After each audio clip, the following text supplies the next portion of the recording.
Mark was upset about his wife Louise missing. She was missing for 2 months now, and he had discovered the horrible truth about why she left. Her best friend was murdered. He didn't know why she killed her, but it had to be that, because a few weeks after she disappeared, her best friend's body was found to be beaten to death. Mark visited a therapist once a week, and it gave him some comfort, but never made up for not being with his wife. The therapist asked Mark how he is dealing with things. Mark said, "I am just struggling to cope. Me and my wife did everything together and went everywhere together. I miss her so much. She was my rock. Some nights I just lie in bed and cry and wonder what had happened. And now the police are saying she killed her best friend.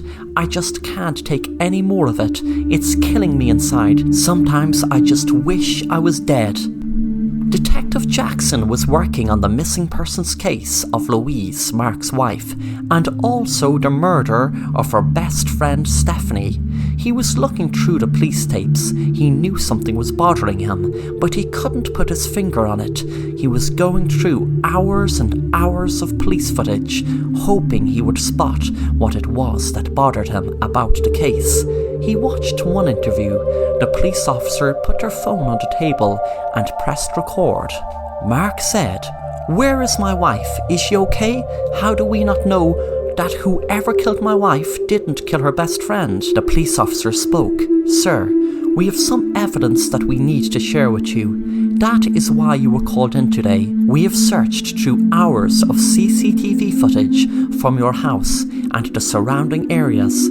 We had no idea when your wife's friend was murdered, but sir, I am sorry to tell you about this, but we have footage of your wife striking her friend in the head several times with a weapon and continuing to beat her with it until she was dead." Mark shot up in the chair. "What do you mean? How could my wife kill her best friend? She wouldn't harm a fly." The police officer said, "Sir, I know that it's going to be hard to you watch, but you will be able to see the footage yourself.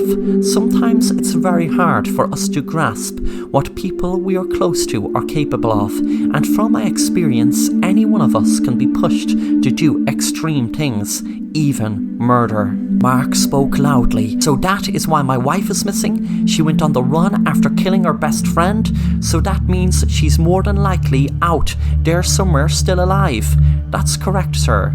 When Mark watched the footage, he felt sick and shocked watching his wife. He loved to do something so crazy.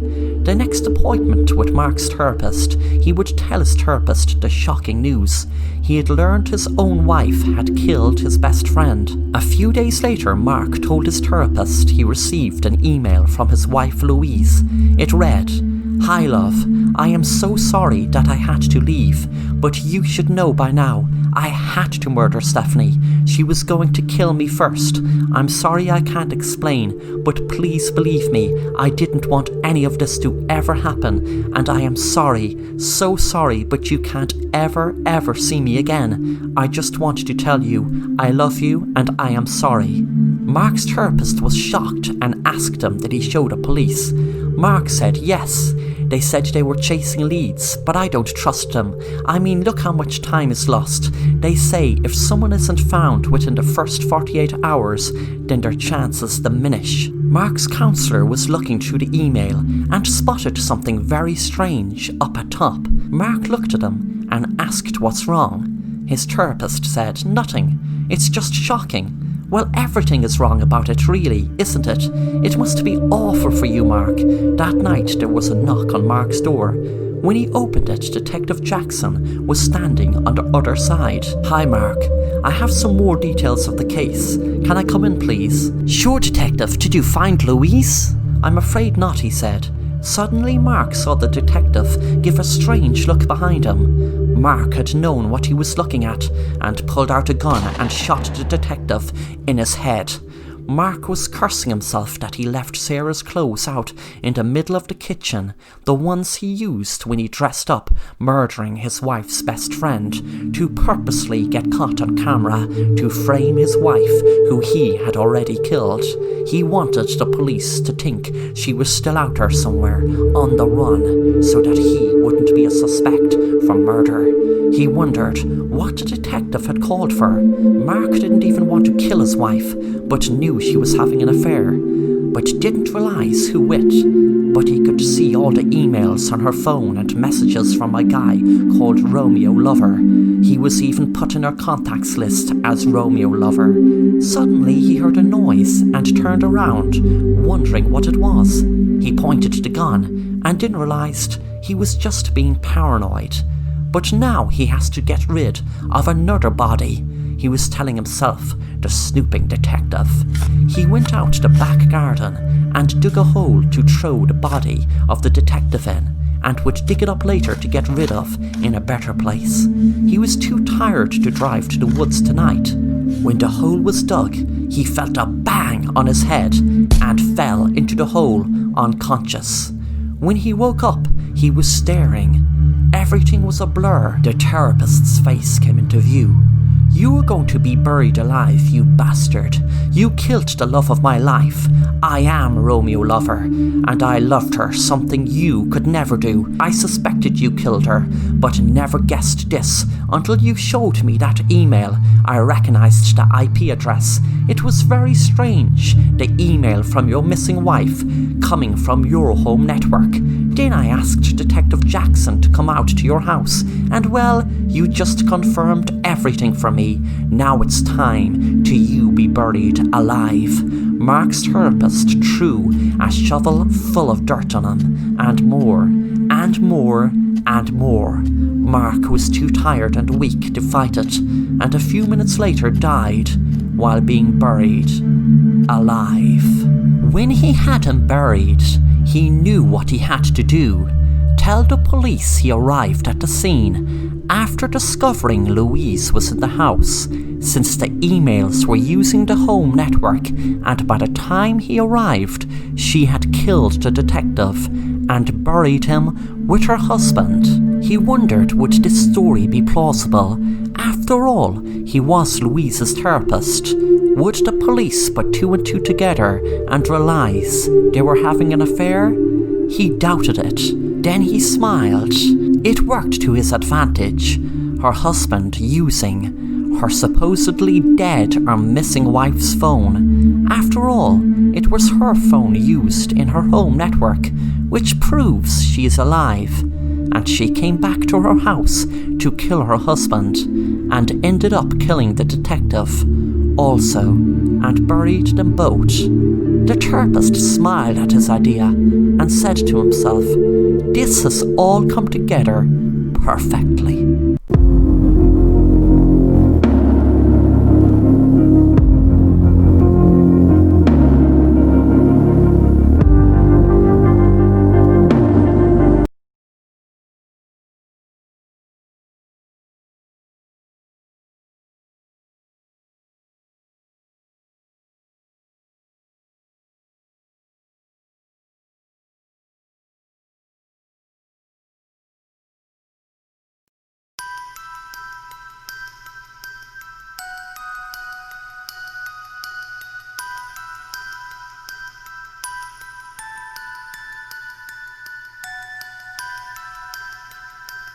I was working at my local pizza place when a delivery order came in from a person with a familiar name.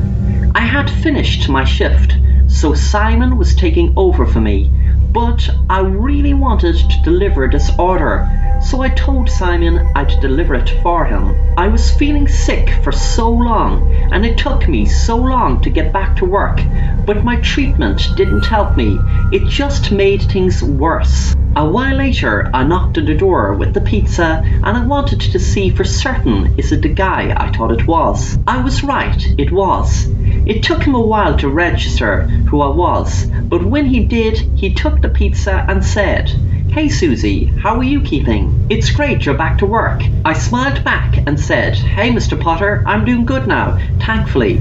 He handed me $20 and I was giving him the change of 5, but he said, "Keep the change." The door shut and I walked back to the car. Mr. Potter sat down to eat his pizza and felt hungry after a long hard day's work when suddenly the light went out. He said damn and wondered where his flashlight was. Mr. Potter walked into his room to fetch it when someone came up behind him and stuck a needle in his neck and he collapsed.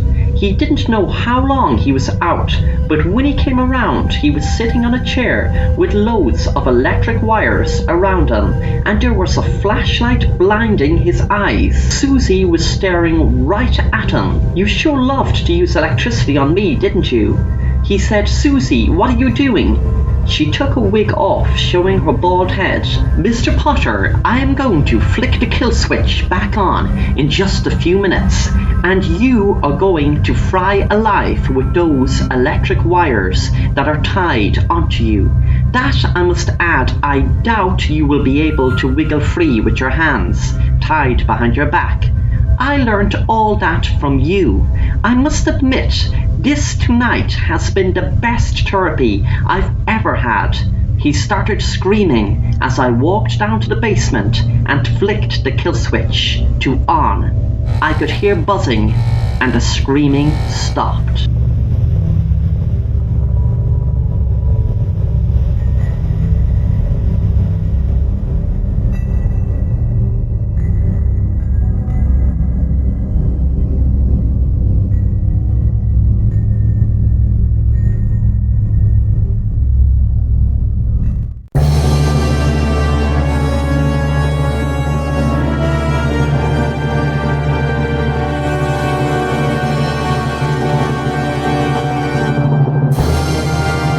My name is Tim, but I have a secret identity that only the top secret agencies in the world knows. Well, a few of them anyway. People talk about Illuminati and the New World Order, but the truth is, what my latest mission is going to unravel is something a lot more sinister. There is a facility in the outbacks of Arizona, and I am given the job to break their security system, get inside their lair, and uncover what exactly it is they are hiding. I have no idea what I'm going to find in here, but I use my coding skills, stealth skills, and so much more to get inside the building.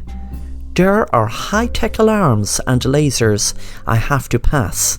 I watch out for CCTV cameras to not get caught in any of their line of view. I am told the center of operations is in the main building, so I finally enter. I jump as I see myself on a giant screen.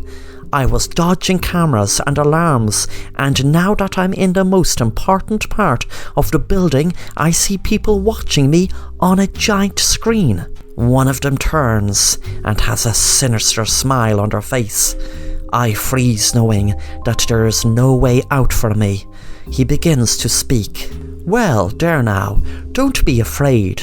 You're the biggest, best secret agent out there, aren't you? What name do you go by? Agent Beyond? You were given that name at your training facility where you trained to become a secret agent, and you did above and beyond what you were asked, so that's how you got the name Agent Beyond. I was wondering how he knew so much about me, knowing all that information was classified top secret. I was wondering how could it be an inside job." He then began to speak again. "You have just stumbled onto the biggest scientific breakthrough in human history. Well, your history, that is.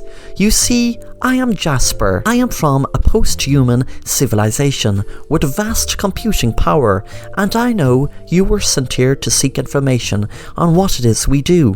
Let me explain to you, but I must warn you that you will not be able to tell your friends in your secret agency, or anyone else for that matter. You see, humanity isn't ready for what I'm about to show you, and what I'm about to tell you, I know you wouldn't be here only for a handful of tech billionaires smelling the scent of what actually was happening. But let me tell you, as I said, me and everyone in this room besides you are from an advanced post-human civilization with vast computing power, and we run simulations of our ancestors in the universe. Earth is just a tiny piece of the game, but saying it in plain English, reality, as you know it, is a simulation, and we knew it would come to a stage where someone would find out. So I'm sorry, Agent Beyond, but you will be erased from the simulation now.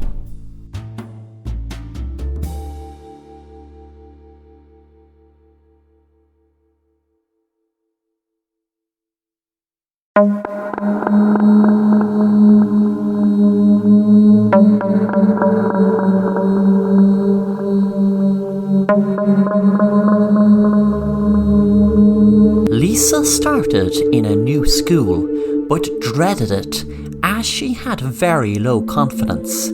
She got through her first day, good enough, but dreaded she would become the victim of bullying like in her last school. Lisa moved school because her mom had to move state for a new job. Lisa's dad was living with his new wife, but she was still in contact with him. When Lisa got home, she looked in the mirror and practiced a prep talk to her classmates to try to improve her confidence. She looked in the mirror and said, "Hi, my name is Lisa. It's great to get to meet you all, and I hope we can be best friends. Hi, my name is Lisa. It's great to get to meet you all, and I hope we can be best friends. Hi, my name is Lisa. This town is pretty neat. If you would like to come to my house for the weekend, ye are more than welcome. My mom would be very happy to me make new friends. Hi, my name is Lisa." Then she sighed and gave up, worried that this new school will end up like the last. She started writing in her diary.